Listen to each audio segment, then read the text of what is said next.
Bonjour les enfants, je suis contente de vous retrouver après ce week-end qui j'espère s'est très bien passé dans vos familles. Donc aujourd'hui, Monsieur Niafron m'a encore accompagné, il a souhaité vous voir, il vous a attendu tout ce week-end et il veut participer à la petite leçon d'aujourd'hui à l'atelier. Alors vous avez vu, juste devant moi, qu'est-ce que j'ai? J'ai une bouteille d'eau et je viens de prononcer le mot eau. Nous allons parler de l'eau. L'eau et ses trois états. Alors, avant de vous dire les trois états de l'eau, qui est le but de notre leçon, je vais vous demander où est-ce que vous avez vu de l'eau. Ah, j'ai entendu, il y a un petit malin qui a dit dans une bouteille. Exactement. Ici, dans la bouteille, j'ai de l'eau. J'ai entendu dans une piscine. Oui, exactement. Et c'est le même état que l'eau qu'il y a dans la bouteille. Ah, dans un lac, tout à fait. Pareil, c'est le même état. La mer, ah, celui qui m'a dit la mer, tout à fait vrai aussi. Vous avez d'autres idées? La pluie. Et oui, quand il pleut aussi, vous êtes très fort. Tous ces endroits où vous avez vu l'eau, eh bien c'est le même état, c'est l'état liquide. Pourquoi on dit liquide? Parce que c'est un état où l'eau prend la forme du récipient où il est. Regardez, est-ce que l'eau qui est dans cette bouteille a pris la forme de la bouteille? Eh oui, si je verse de l'eau dans un verre, est-ce que ça prend la forme du verre? Oui, je suis d'accord. Maintenant, si je verse l'eau dans ce récipient-là, est-ce que ça va prendre la forme du récipient? Oui, regardez, je l'ai monté jusque-là. C'est pile la forme du récipient. Et là, on va prendre un récipient plus petit. On va voir si ça va prendre la forme du récipient. Et oui, tout à fait. Et bien là, c'est la forme liquide. C'est une forme en plus qui bouge. Vous avez vu?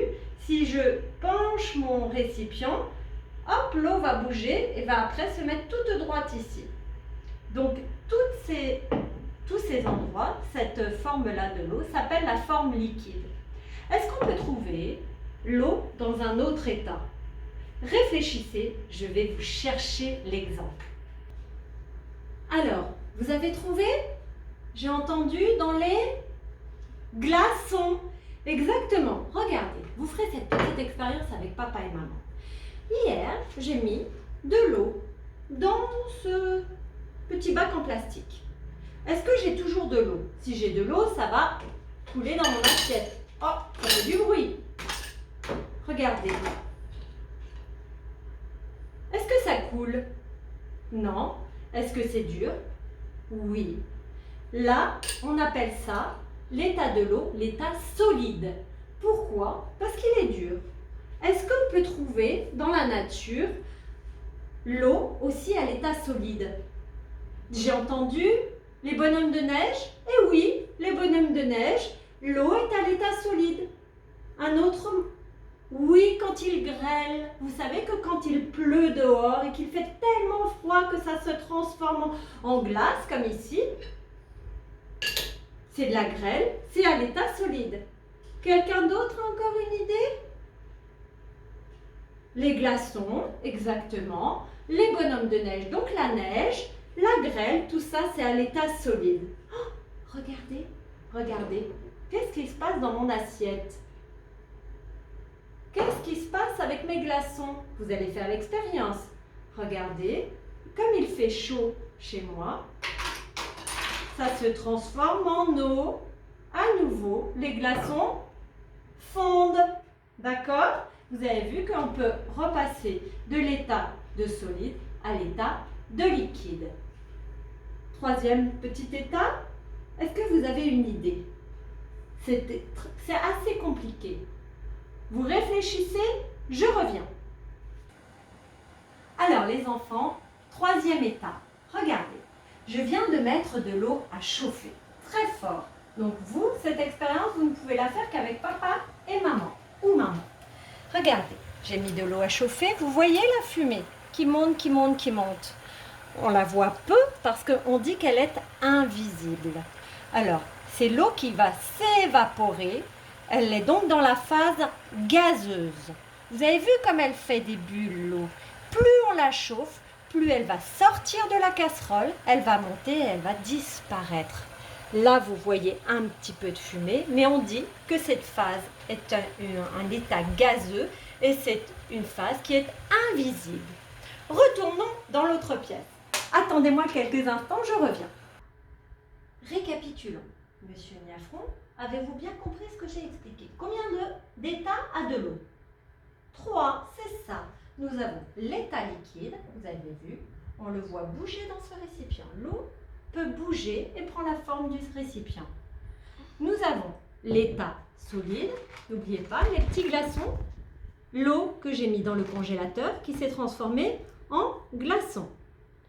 Et nous avons l'état gazeux, quand on fait chauffer de l'eau très très fort, on dit à plus de 100 degrés, là on ne voit plus rien, c'est encore chaud quand je mets ma main, ce qui veut dire que l'eau monte encore, c'est un état gazeux. Alors, vous avez vu que ces 3 états peuvent se transformer, puisque dans les pays froids, s'il fait très froid, qu'est-ce qu'on voit apparaître? L'eau est souvent sous quelle forme? La neige, exactement. Si je prends de l'eau comme celle-ci, de l'eau à l'état liquide, je vais donc la refroidir très fortement, et elle va devenir de la glace, des glaçons ou de la neige. Je vous ai fait un petit dessin. Vous voyez, si par exemple je pars de l'eau liquide comme ici, je la refroidis. Là, ma flèche bleue, c'est quand je la fais refroidir. Ça devient un glaçon à l'état solide. Par contre, si mon glaçon, je le mets à la température ambiante. Vous avez vu en Arabie Saoudite, ici, il fait quand même très chaud. Vous avez vu, j'ai juste fait réchauffer mes glaçons. Vous avez vu ce que j'ai là? Ben, j'ai mon eau qui est revenue à la place des glaçons. Donc, les glaçons, si je les chauffe, ça redevient de l'eau à l'état liquide. Par contre, si mon eau à l'état liquide, je la chauffe très très fortement, ça devient ici du gaz, donc de l'eau à l'état gazeux, qui est invisible. On ne le voit pas. Et enfin, si je repars de mon eau, que je ne la chauffe plus, je la laisse comme ça, elle redevient liquide et elle restera dans la casserole. D'accord? Donc on a nos 3 états.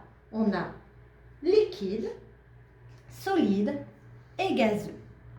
Je vous donnerai un petit exercice à faire, tout simple, avec 3 couleurs. En bleu, on a l'état liquide, en violet, on a l'état solide et en vert, on a l'état gazeux. Vous devrez colorier dans le petit point qui est en haut quel état de l'eau il s'agit. Ici, c'est du verglas, ici, c'est des nuages, ici, c'est de la grêle. La grêle, on n'oublie pas, c'est quand il fait très très froid, la pluie se transforme comme des petits glaçons.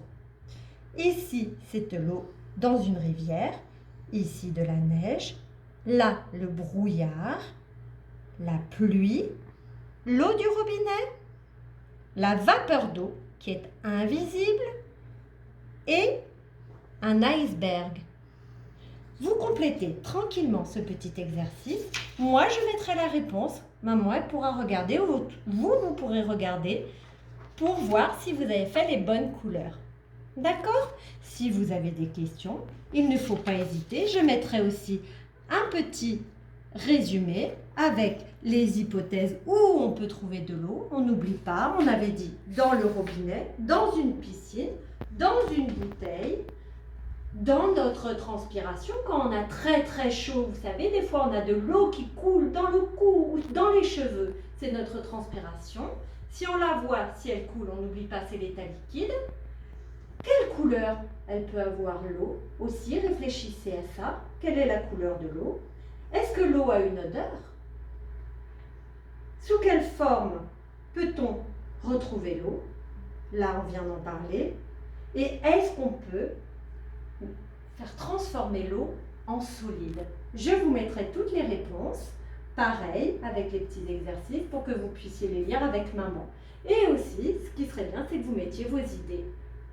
posez-vous la question. Je vous mettrai une petite feuille aussi si vous voulez faire le jeu avec papa et maman pour marquer quelle couleur est l'eau, où peut-on trouver l'eau, quelle est l'odeur de l'eau et quelle forme a l'eau.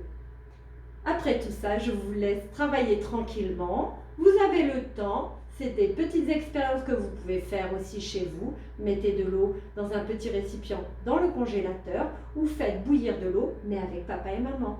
Je vous souhaite une bonne journée et de bons ateliers. Au revoir.